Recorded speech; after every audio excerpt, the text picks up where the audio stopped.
In this screencast, we discuss least squares trend fitting and forecasting. These models apply best to time series with primarily a trend component. In this screencast, we'll fit a linear trend model, a quadratic trend model, and an exponential trend model to CPI-U data between 1965 and 2012. The CPI-U data is the time series we wish to model. Here are the years associated with the CPI-U values. It is common practice in least square trend fitting to code the independent variable. So the first year, 1965, will be coded as coded year 0. The next year, 1966, will be coded as coded year 1, and so forth. We have moved to the next page.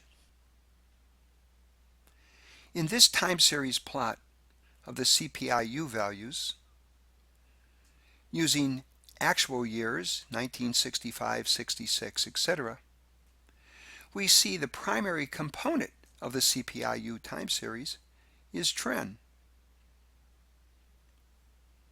This makes it a candidate for least square trend fitting models.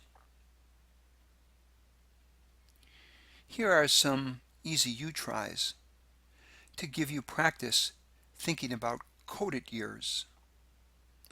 You may want to do these problems now.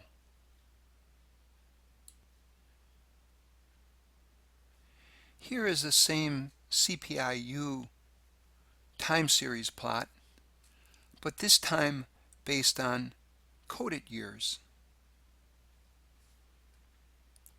We begin by fitting a simple linear regression model to the CPI-U values as dependent variable values and the coded year as the independent variable values. We have moved to the next page. We want to answer these questions about the fitted linear trend model. Here is the simple linear regression output, which continues on the next page. Many of the questions that follow are U-tries. It would be a good idea to work through the U-tries and all the parts of this linear trend problem at this time. I have moved forward several pages to the answer for part F, still pertaining to the linear trend model. Using the linear trend model on the CPI-U, the mean absolute deviation is 3.56%. The residual standard deviation is on the order of 5%. The adjusted R-squared is more than 99%. That is, we're explaining more than 99% of the variation in the CPI-U using the coded year.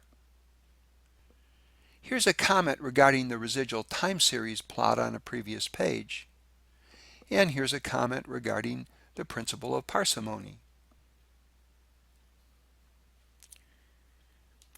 On the next page, the quadratic trend model is introduced. The quadratic trend model is simply a two-variable multiple linear regression model with coded year as the first variable and coded year squared as the second variable. Here are essentially the same group of questions to answer regarding the quadratic trend model.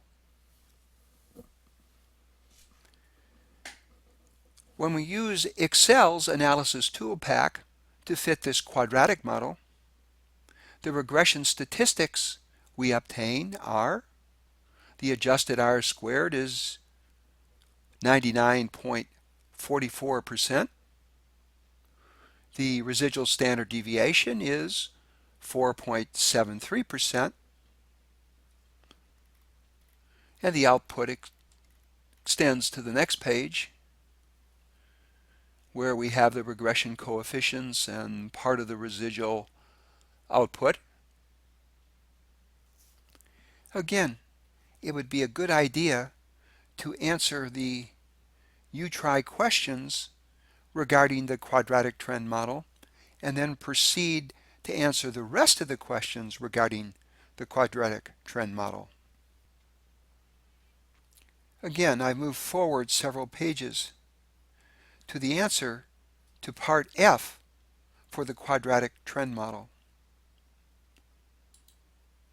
Using the quadratic trend model, the MAD is 3.61%. The residual standard deviation is 4.73%. We've explained off 99.44% of the variation in the CPIU using the coded year and the coded year squared. Here's a comment again about the residual time series plot.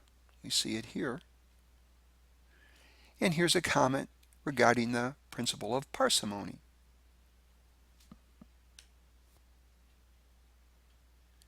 I have moved forward to the next page, where the exponential trend model is discussed. Here is the exponential trend model. It is appropriate, for example, when an asset is assumed to grow as if under compound interest. When the natural log function is applied to both sides of the exponential trend model, and the properties of natural logs are used on the right-hand side to simplify the expression, the transformed equation is a simple linear regression model where the dependent variable is the natural log of the original dependent variable. This natural log of beta naught is just a constant. It's the intercept for the simple linear regression expression.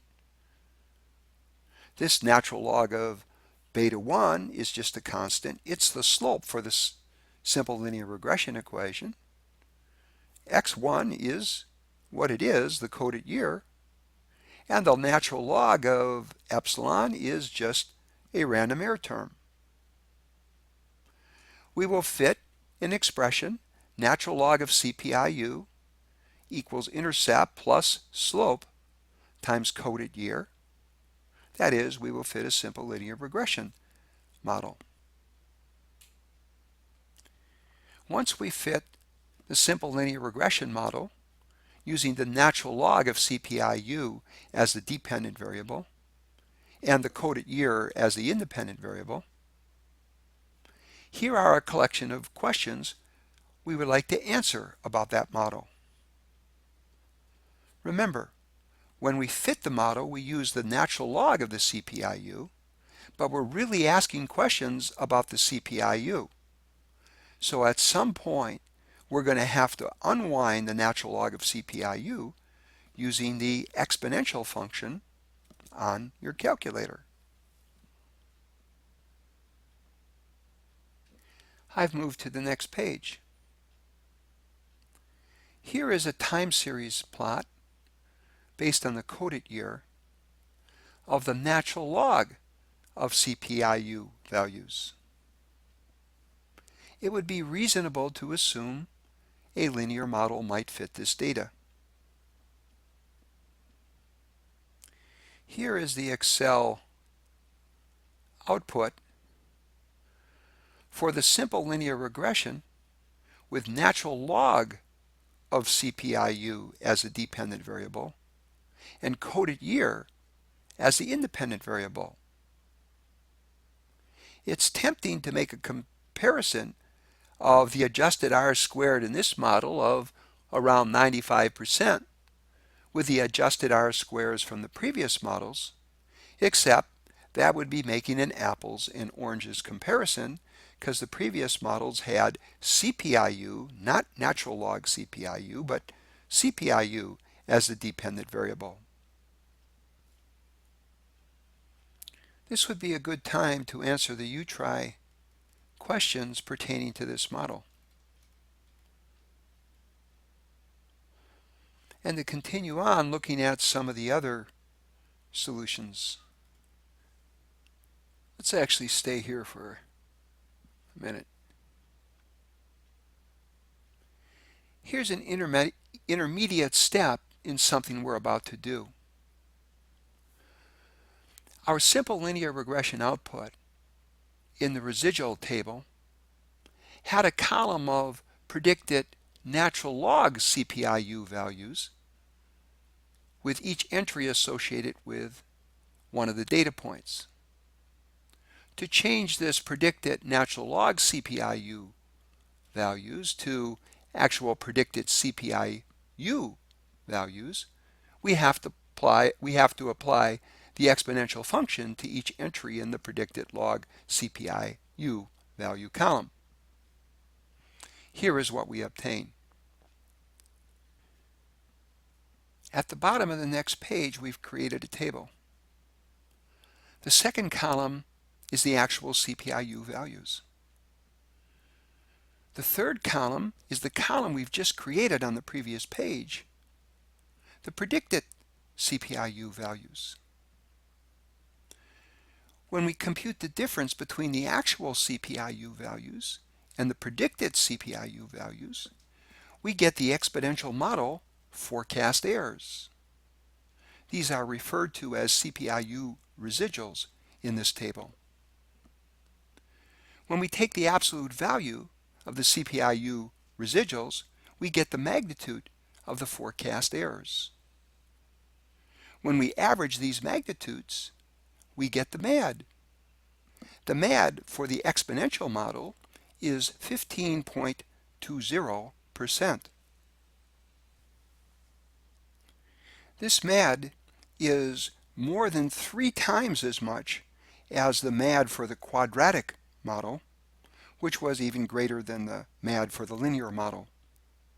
Based on this very large MAD, we would throw the exponential model out of contention for modeling the CPIU. We have moved to the last page of the section.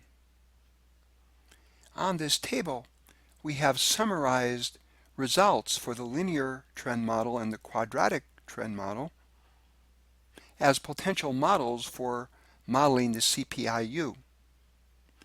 We have not included the exponential trend model because of its extremely large MAD. Now it's time to pick a best model. That's a U-Try.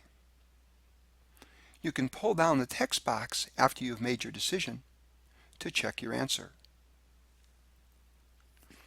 This would be a good time to do homework 7, problems 3 and 4. This completes this screencast.